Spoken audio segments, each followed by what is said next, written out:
y'all. It's Daddy Longlegs. Um, well, first off, I want to say, give a disclaimer. There's gonna be a lot of coughing in this video because your boy ain't feeling good. But I digress. So there's been a lot of talk about Jupiter going into Capricorn. So I just want to give my little piece about it. I wanted to do something a little different because I've been doing a lot of studying. Just about the deeper meaning behind the planets, whether it be mythology, archetypes, and how, they fit in all cultures, but, obviously, if we're studying Western astrology, we're going to be looking a lot into Greek mythology, Roman mythology. I kind of want to approach it from that standpoint of what Jupiter really means, and obviously what Jupiter and Capricorn is going to mean for us for the end of the year going into 2020.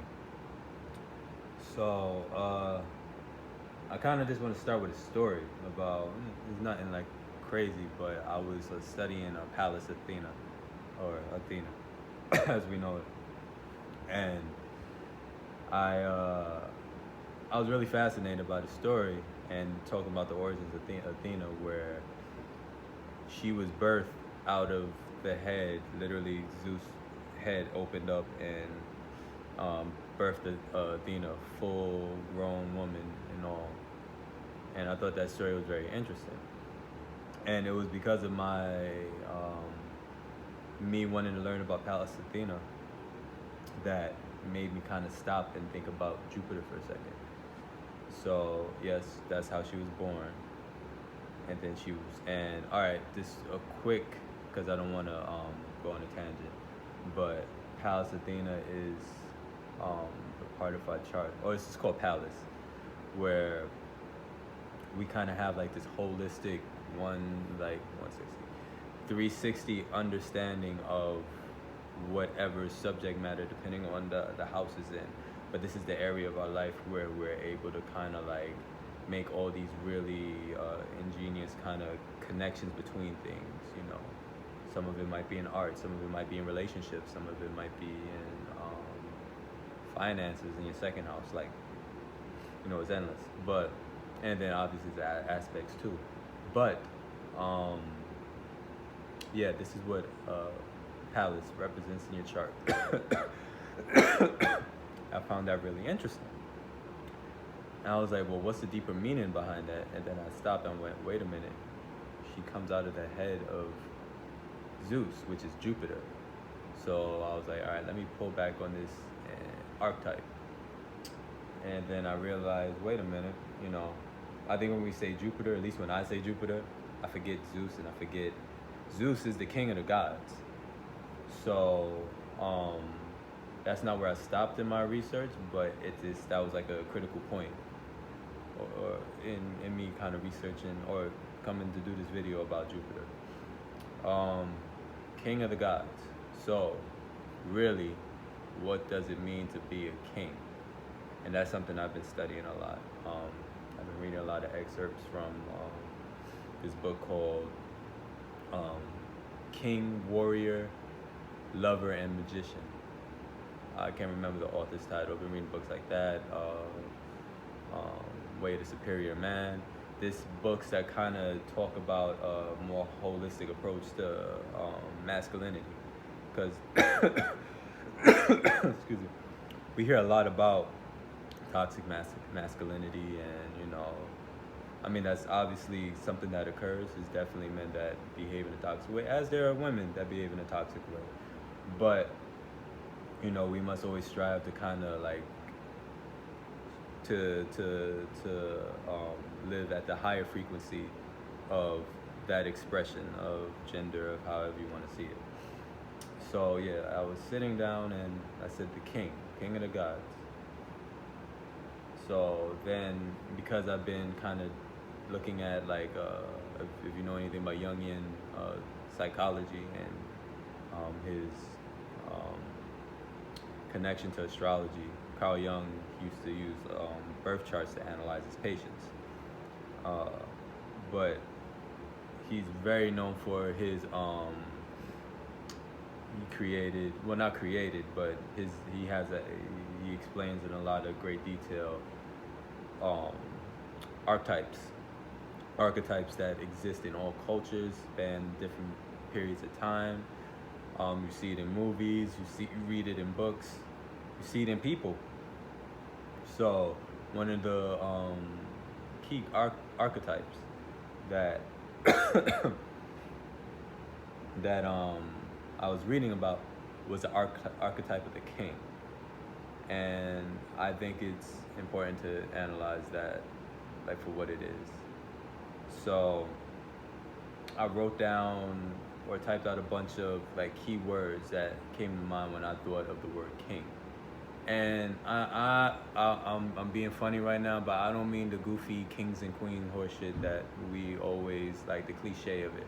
I mean a real king, a real leader, somebody who, you know, just to go, like, I almost wish I didn't have to use that word, just because I feel like when something is, a word is used frivolously, the meaning behind it kind of is weakened. So I'm saying king, but I really mean something deeper, because a king is a visionary. I'm just gonna go down the list. A visionary, a leader. It's a person that represents abundance. And granted, I'm talking about something that is inherently, I guess, how we see it, male, but it doesn't mean that a woman can't apply it to their life and being a leader and having to take control in certain areas, and kind of keeping this in mind. I think a lot of people, when they talk about royalty, they just think it's like, I don't know, peasants are supposed to carry them on a rickshaw and like file their nails and, you know, pamper them. That part is done for a reason. That is done because of the service that you give to your people. So therefore, they are willing, more than willing, when you do your job the right way, to serve you in that way, because you're something special. Or we're all something special. I don't want to put it that way, but what a king provides, what a leader provides, is the key thing is order. King provides order. He provides a structure for people in the society, and a order that it's aligned with something higher. It's aligned with cosmic order. Yeah, it's aligned with cosmic order. It's aligned with something. In ancient times, when we look at pharaohs, when we look at great like kings and leaders, they're a conduit for something higher. There's a cosmic law. There's a way that the whole universe works, and this person, for whatever reason, is fit through, I want to say, honesty and humility, and maybe just a blessing of clarity to be able to channel these higher concepts of order and law and harmony. And they're built for the job in every way. And then that information that is accessible to everybody is now filtered through this leader, through this king, and it trickles down to the people within the society, who look for this king to kind of guide them in a certain direction. So that's the primary function of a king. Second is just providing abundance, providing fertility, blessings, things that will that will ultimately ensure survival. To be honest, everything that we do is rooted in survival. So, you know, we all have our ideas and methods and, you know, I guess philosophies on what we need to do to survive. And they're all valid, you know. If it works, it works. If you're alive, you're alive. But I think what a king does is kind of, it's always good to have a reference point. And in ancient times, a king would be that reference point. This person is the embodiment of everything we should be doing in order to survive. A way of thinking, a way of speaking, a way of carrying ourselves. That again is aligned with something higher and will guide us towards the path of abundance that leads to our survival as a species. I'm gonna read a little bit of what I typed, just so I don't go on my typical air sign tangent. So everything the king touches or rules over is organized, structured, and harmonious. Outside of his kingdom is chaos and disarray. If you ever see in any story, Lion King, I actually don't really watch a lot of movies. I'm trying to make a habit of that because I'm starting to see like the same thing. But let's just use Lion King because that's a movie we all know, and that's probably like one of the last movies I saw or really remember. But there's a scene where Mufasa's like, when he's talking to Simba, they're on Pride Rock, and he goes, everything that the sun touches is ours. And then Simba goes, well, what about that over there? And he said, you should never go over there. So that represents, outside of the kingdom represents chaos, metaphorically speaking. Something outside of the jurisdiction of the king. The king doesn't rule the world. The king rules over a certain area, jurisdiction, however you want to see it. And this represents what is his responsibility, what he has to look over, what he has to tend to, what he has to lead. Everything outside of that, outside of this like matrix or like zeitgeist, is chaos. Somebody could step out of that and decide that it's not, but for all intents and purposes, you get it. The king creates clearly marked boundaries between his kingdom and the outside world. The order he provides is a physical manifestation of the divine order of the universe, and must be walking, and he must be the walking embodiment of these principles that maintain cosmic order. It is through the embodiment of morality he becomes a conduit for the blessing that the universe bestows onto the kingdom. His guidance becomes revered as he proves that no one can provide the proper leadership that will ensure survival. However, understanding that his guidance is understanding that his I lost my place, sorry. However, understanding that his guidance is a service, emphasis on service, we forget that.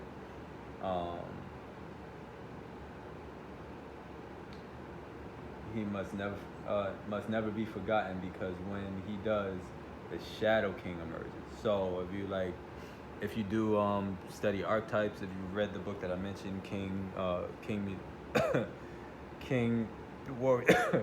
Warrior Lover Magician, they have the archetype of they have each archetype, they have it at its highest frequency, and then they have the shadow side that usually breaks off into two polarities. So we have the Shadow King that is fueled by tyranny, it's fueled by like self-centeredness and insecurity. We've all had bosses, we all have had even parents or some higher authority that didn't move righteously. They didn't they didn't lead righteously. They me as a Mercury and Scorpio, my biggest pet peeve since I was a kid, and I've always got in trouble with this, is somebody that goes, oh, look at this label I got, you gotta listen to me. I'll go, fuck you, I'm not gonna do what you say. Like, I was infamous for that, especially in high school. Like, I respected true leadership, and somebody telling me that they're a dean or a principal but not really leading the way I feel they should lead, I'm not listening to you if I don't feel that's the right thing to do, or if it's not aligned with my morals. And you gotta watch out for that king too, because we have the potential for both. That's the reason for even studying this stuff. That's the reason for studying astrology, is that we could talk about, oh, I don't like Geminis, or I don't like I don't know, Capricorns, whatever. But at the end of the day, all these energies are inside of us, and is our responsibility to act in the most constructive way.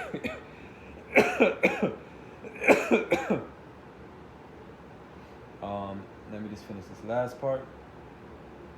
The Shadow King is fueled by tyranny and insecurity, as he doesn't know how to rule justly. He creates his pedestal off of the backs of his subjects, forgetting that his sole purpose is to guide them towards divine order that lives inside of us all. So, yeah, that's the excerpt. That's what I wrote for my notes in this study. But digressing to the point, that is in a nutshell what Jupiter really is. We use and it's not wrong, but I feel like we use the cliches of, expansion and good luck and, all these things, sometimes without understanding the bigger context. Like, I feel like the deeper you go and the deeper you get rooted in understanding, the stronger the branches will be. So, with that being said, for me, and that's why I'm sharing this with y'all, I feel that this is what Jupiter is really about. It's about your kingdom. It's about your expansion. A kingdom grows, or it can contract as well, but the intention is for it to grow. The intention is for it is to flourish, to grow, to expand. And not only for ourselves, but for everybody. It's something that's infectious. So I think wherever this is placed in our chart is where, and again, I mean, people make a big deal about Jupiter and Capricorn now, but Jupiter's been everything. So, there's been an extra emphasis on it for whatever reason. Even though there is a grand conjunction coming up next year that I think is going to be pretty interesting. But again, expansion. So now it's in Capricorn. So what are the lessons in expansion? Because one thing I'll say about Jupiter is that it's not an easy road. People just think, I don't know, Jupiter's in my second house, so I'm gonna get mad money. It's in my second, I'm gonna get mad bitches. Like, it's just like a king. A king is a leader because he has proven on almost every spiritual level, a physical level, a mental level, that he is alpha, that he can survive anything. You don't want a weak king. You want a strong king. That's why we look for this king to lead us. Why? Because this king embodies everything that we are, everything that we can be, our potential, because he is channeling the Most High. So we have to channel the Most High in us, and that's where the expansion comes.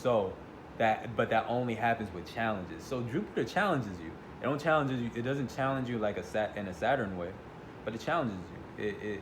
It tests you to see how much you want this and how much will can you get out. Now, it's done in a very jovial way at times. Excuse me. But honestly, I think in Capricorn, it might have a Saturn tone to it. It's going to test our endurance. It's going to test, I want to stick on endurance for a bit. Just when the times get really challenging, are you going to stop? It's going to challenge our habits. I say in the beginning of this transit, this is a beautiful time. I've been working on it myself. It is hard. Start some new habits. People do it during like new moons a lot, but I feel like this is a beautiful time to start new habits.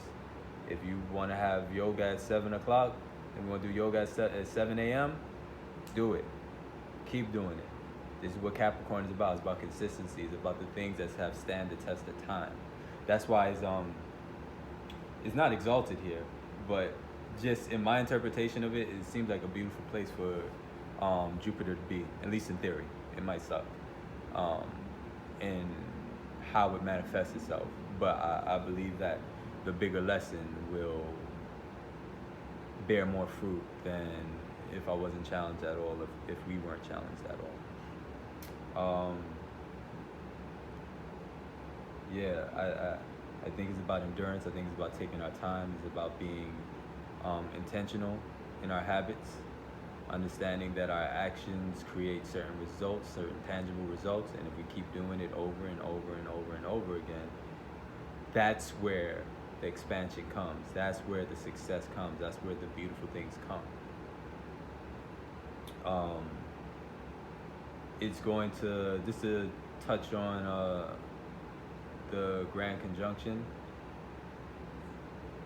because it can mean a lot. It does mean a lot to be able to. Jupiter at the end of the day amplifies. It enhances everything. So, in all actuality, it might it will enhance those experiences as well. Again, these planets aren't here to kill us. These are our allies. These are our they're macrocosmic reflections of who we are. So, even though mishaps might arise, certain things that are inconvenient and annoying might happen, they're there for a reason, and they're there to make us better. So, on top of the lessons that Saturn and Pluto have been teaching us, which have been beautiful, been teaching us to take our time, switch our habits, and just be as strategic. And there's a business side to it too, but for me, business is a extension, is not what the archetype is a expression of it. So yeah, Capricorn deals with business, but it's why? Because the archetype deals with consistency, habits, studying something, trial and error, stability, maintaining stability, doing what is needed to maintain something. Capricorn is really big on maintenance. It being I always try to explain this in videos, like there's always a polarity. The polarity of it in Cancer.